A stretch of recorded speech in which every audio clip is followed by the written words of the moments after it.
नमस्कार दोस्तों, स्वागत है आपका आज की फटाफट बड़ी खबरों में। एक बार फिर हम हाजिर हैं आज की सभी बड़ी खबरों को लेकर। इस वीडियो में हम आपको बताने वाले हैं आज की बेहद बड़ी खबरें, लिहाजा इस वीडियो को पूरा आखिर तक देखें। इसलिए दोस्तों इस वीडियो को लाइक और शेयर भी जरूर कर दें। आज की बड़ी खबरों में हम आपको बताएंगे, जी हाँ दोस्तों, एलपीजी सिलेंडर पर बड़ी खबर, सब्सिडी को लेकर हुआ है बड़ा फैसला, अब नहीं मिलेगी सब्सिडी। जी हाँ, घरेलू गैस के दाम इतने कम हो गए हैं कि इस साल मई, जून, जुलाई, अगस्त और अब सितंबर में भी ग्राहकों को सब्सिडी नहीं मिली है। हालांकि कुछ उपभोक्ताओं के खातों में 27 रुपये नाम मात्र की सब्सिडी पिछले महीने मिली है। मोदी सरकार घरेलू गैस पर सब्सिडी खत्म कर रही है। सरकार ने मई महीने से ही आपको मिलने वाली गैस सब्सिडी खत्म कर दी है। पिछले 5 महीने से घरेलू एलपीजी सिलेंडर पर सब्सिडी मिलनी या तो बंद हो गई है या नाम मात्र ही आ रही है। खबरों के अनुसार मई 2020 से ही घरेलू एलपीजी गैस पर मिलने वाली सब्सिडी बैंक खाते में नहीं आ रही है। रसोई गैस सिलेंडर पर मिलने वाली सब्सिडी में पिछले 1 साल से लगातार कटौती की जा रही है, इसीलिए सब्सिडी वाला सिलेंडर 100 रुपये महंगा हो गया है। इसके साथ ही इस पर मिलने वाली सब्सिडी शून्य हो गई है। देश के राजधानी दिल्ली में पिछले साल जुलाई में 14.2 किलोग्राम वाले रसोई गैस सिलेंडर का बाजार मूल्य 637 रुपये था, जो अब घटकर 594 रुपये हो गया है। अगर इससे अधिक सिलेंडर चाहिए तो बाजार मूल्य पर खरीदारी करनी होगी। जी हाँ, सरकार लगातार सब्सिडी में कटौती कर रही है। इस साल मई में सब्सिडी और बिना सब्सिडी वाले रसोई गैस सिलेंडर की कीमत एक है।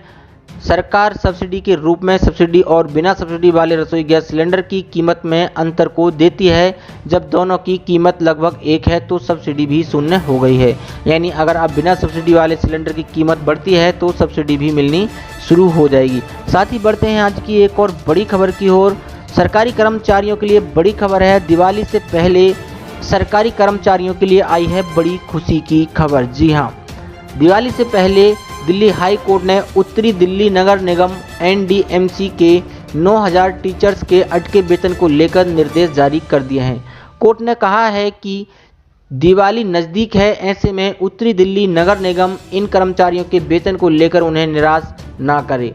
मंगलवार को हुई सुनवाई के दौरान एनडीएमसी के वकील द्वारा कोर्ट को सूचित किया गया कि 8 सितंबर को निगम के अपने शिक्षकों को जून का वेतन जारी किया है। कोर्ट को दिल्ली सरकार के वकील ने यह भी बताया कि उसने 3 सितंबर को एनडीएमसी को 98.35 करोड़ रुपए जारी किए हैं और यह राशि सितंबर और अक्टूबर के लिए शिक्षकों के वेतन को कवर करेगी। इस पर कोर्ट ने कहा है कि मत भूलो कि दिवाली का त्यौहार आने वाला है। हम एनडीएमसी द्वारा उत्सव के इस पर्व में किसी भी कर्मचारी की खुशी से वंचित नहीं होने देंगे। सुनवाई के दौरान जस्टिस हेमा कोहली और सुब्रमण्यम प्रसाद की पीठ ने कहा कि कोविड-19 महामारी के कारण कई लोग पहले से ही हतोत्साहित हैं और अवसाद में हैं। इस दौरान पीठ ने सिविक एजेंसी को लंबित महीनों के लिए शिक्षकों के वेतन का वितरण करने को भी कहा है। एनडीआरएमसी के वकील ने कहा है कि वे निर्देश लेकर जानकारी देंगे कि अभी नगर निगम को दिल्ली सरकार से उक्त धनराशि मिली है या नहीं। बता दें कि कोरोना काल में कुछ ऐसे फैसले राज्य स्तर पर लिए गए हैं जिनका असर फिलहाल कर्मचारियों की जेब पर पड़ रहा है। दिवाली ही नहीं बल्कि अन्य राज्यों में भी सरकारी कर्मचारियों के वेतन में कटौती की जा रही है या फिर उनका वेतन अटका हुआ है। साथ ही कर्मचारियों के लिए एक और बड़ी खबर है। सरकारी कर्मचारियों को सरकार ने बड़ा तोहफा देते हुए ये ऐलान किया है। केंद्रीय कर्मचारियों के लिए यह बड़ी खबर है। सरकार की तरफ से अब पारिवारिक पेंशन के नियमों में अहम बदलाव किया गया है। एक बयान जारी कर सरकार ने इसकी जानकारी दी है। केंद्रीय कर्मचारियों को सरकार की तरफ से अब पारिवारिक पेंशन के नियमों में अहम बदलाव किए गए हैं। एक बयान जारी कर सरकार ने इसकी जानकारी दे दी है। बदले हुए पेंशन नियम के बाद अब सरकारी कर्मचारियों के परिजनों के लाभ का दायरा बढ़ गया है। सरकार के इस फैसले से लाखों सरकारी कर्मचारियों को लाभ मिलने वाला है। सरकार ने एक दूसरे फैसले में दिव्यांग पेंशन भोगियों के सहायकों के लिए परिचारक भत्ते में बढ़ोतरी भी कर दी है।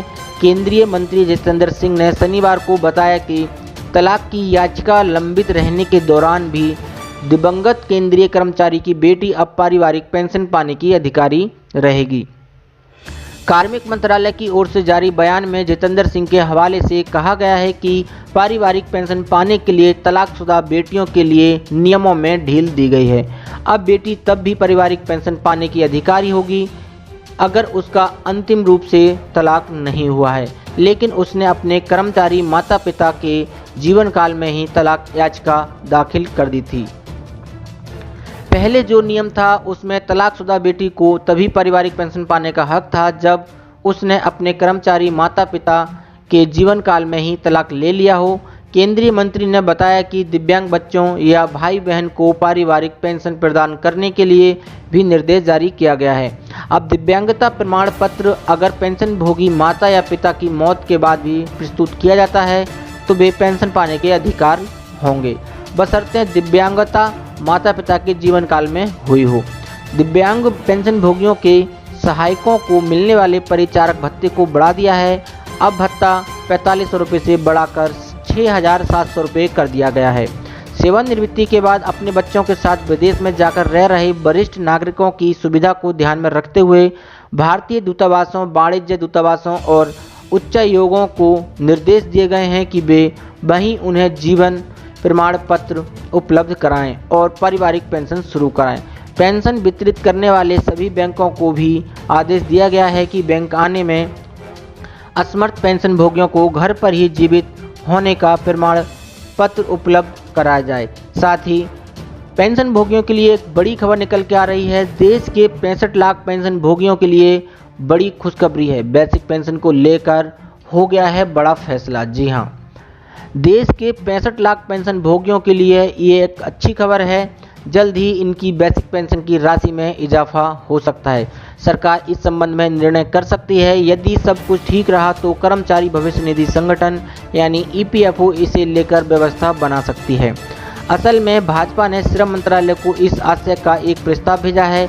इसमें कर्मचारी पेंशन योजना EPS में मासिक पेंशन राशि बढ़ाने और अन्य सुविधाओं का लाभ 65 लाख से अधिक पेंशन धारकों को दिलाए जाने की मांग की गई है। EPS 95 राष्ट्रीय संघर्ष समिति NAC के अनुसार पेंशन भोगी महंगाई भत्ते के साथ मूल पेंशन 7500 रुपये मासिक करने के पेंशन भोगियों के पति या पत्नी को मुफ्त स्वास्थ्य सुविधाएं देने की मांग लंबे समय से की जा रही है। EPS 95 NMC के अध्यक्ष कमांडर अशोक राउत का कहना है कि 30 वर्ष तक काम करने और पेंशन फंड में योगदान करने के बाद भी कर्मचारियों को मासिक पेंशन के तौर पर केवल 2500 रुपये ही मिल रहे हैं। आपको बता दें कि EPS 95 एक प्रकार की कर्मचारी भविष्य निधि संगठन की कर्मचारी पेंशन योजना का नाम है। EPS कर्मचारी पेंशन योजना 95 के दायरे में आने वाले कर्मचारियों के मूल वेतन, बेसिक और महंगाई भत्ता का 12% अंश भविष्य निधि में जमा कराया जाता है। दूसरी तरफ कंपनी नियोक्ता से भी 12% का अंशदान लेकर 8.33% EPS में जमा कराता है। मथुरा की सांसद हेमा मालिनी ने हाल ही में एक पत्र श्रम मंत्री संतोष गंगवार को लिखकर बुजुर्ग पेंशनरों की मांग पर ध्यान देने की अपील की है। प्राइवेट सेक्टर में कार्य करने वाले कर्मचारियों के लिए प्रयास योजना की शुरुआत बुधवार को क्षेत्रीय भविष्य निधि कार्यालय में क्षेत्रीय आयुक्त उपेंद्र प्रताप सिंह व पिछड़ा वर्ग आयोग के सदस्य कौशलेंद्र सिंह पटेल ने की है। इस योजना में अब जो भी कर्मचारी जिस भी दिन रिटायर होगा उसकी पेंशन उसी दिन से तैयार हो जाएगी और महीने की 1 तारीख को उसके खाते में पेंशन की राशि आ जाएगी। इस व्यवस्था को कर्मचारियों के लिए बहुत ही बड़ा बदलाव माना जा रहा है, क्योंकि आमतौर पर सरकारी या निजी कर्मचारियों को रिटायर होने के बाद व्यवस्थित पेंशन पाने में महीनों लग जाते हैं। कागजी कार्रवाई लंबे समय तक चलती है और पेचीदा कवायद के बाद पेंशन का क्रम बन पाता है, लेकिन अब ऐसा नहीं होगा। अब कर्मचारी को तुरंत इसका लाभ मिलेगा। इसके तहत जो कर्मचारी 30 सितंबर को रिटायर हुए उनके खाते में 1 अक्टूबर को राशि भेजने के लिए प्रबंध कर दिया गया है। अनुसूचित जाति जनजाति शिक्षक एसोसिएशन पुरानी पेंशन की मांग पर 3 अक्टूबर को देश भर में प्रदर्शन करने की बात कर रहे हैं। एसोसिएशन की ऑनलाइन बैठक में सर्वसम्मति से यह निर्णय लिया गया है। मांग को लेकर हर जिले की कार्यकारिणी राष्ट्रपति, प्रधानमंत्री, उत्तराखंड की राज्यपाल एवं मुख्यमंत्री को डीएम अथवा एसडीएम के माध्यम से ज्ञापन प्रेषित करेगी। एसोसिएशन के प्रांतीय महामंत्री जितेंद्र सिंह बुटोइया ने कहा है कि एक ओर तो सरकार एक दिन के लिए बने जन प्रतिनिधि को जीवन भर पेंशन देती है, लेकिन नियमित सालों तक काम करने वाले कार्मिकों को पेंशन ना देकर सरकार सामाजिक न्याय के सिद्धांत का उल्लंघन कर रही है। पेंशन योजना को लेकर जामताड़ा में सीओ ने बताया कि जो बीपीएल कैटेगरी में आते हैं वैसे लोगों को ही पेंशन का लाभ मिलेगा। इनमें इंदिरा गांधी राष्ट्रीय वृद्धा पेंशन, विधवा पेंशन, विकलांग पेंशन समेत राज्य विधवा पेंशन, मुख्यमंत्री वृद्धा पेंशन एवं स्वामी विवेकानंद स्वावलंबन पेंशन योजना शामिल है। इंदिरा गांधी राष्ट्रीय वृद्धा पेंशन का लाभ 710 है। इसमें 560 लाभुकों को पेंशन मिल रही है। इंदिरा गांधी राष्ट्रीय विधवा पेंशन का लक्ष्य 72 है, जिसमें 70 लाभुकों को पेंशन मिल रही है। 10 आवेदन अंचल कार्यालय में जमा हैं। इंदिरा गांधी राष्ट्रीय विकलांग पेंशन का लक्ष्य 21 है, जिसमें 17 लाभुकों को पेंशन मिल रही है। बस 4 पद रिक्त हैं। राज्य विधवा पेंशन योजना में लक्ष्य 308 है, जिसमें 305 लाभुकों को पेंशन। मुख्यमंत्री वृद्धा पेंशन योजना का लाभ 174 है, जिसमें 155 लाभुकों को पेंशन मिल रही है। स्वामी विवेकानंद स्वावलंबन योजना 211 लक्ष्य में से को पेंशन मिल रही है। सभी पेंशन योजना मिलाकर मिहिजाम के लिए कुल रिक्त 175 हैं, जिसमें 66 आवेदन पूर्व से अंचल कार्यालय में जमा है। ऐसी बड़ी खबरों को देखने के लिए हमारे चैनल को सब्सक्राइब करें और इस वीडियो को लाइक शेयर जरूर करें। धन्यवाद।